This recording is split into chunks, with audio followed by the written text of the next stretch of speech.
Since South Africa implemented new visa regulations, there's been a complete uproar from the business, tourism and film industries, who believe they've been negatively affected by the new legislation.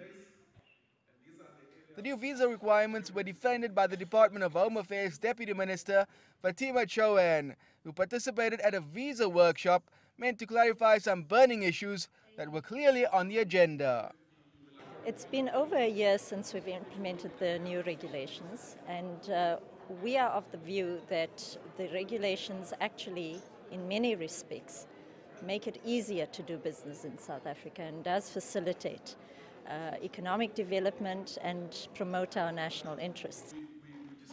But that view is not quite in concert with the Grant Thornton report into South Africa's visa regulations, which paints a far gloomier outlook for the affected industries.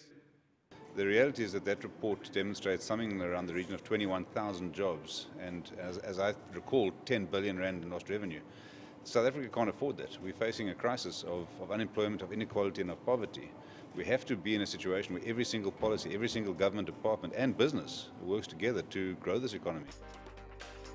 Cape Town is the film hub of South Africa, but since the visa regime has been in place, many local production companies have lost work and have also been unable to draw in top talent.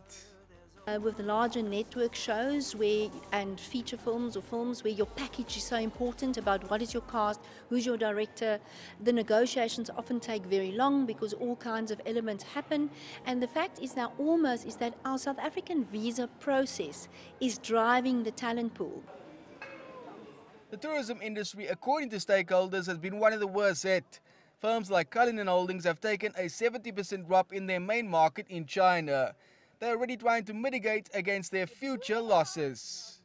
If we have the right information, we can communicate it clearly to our tour operators and to the industry in China and make sure that the right messages are sent out, which is clarity around when visas will be implemented, under what basis for biometrics, how many centers, etc.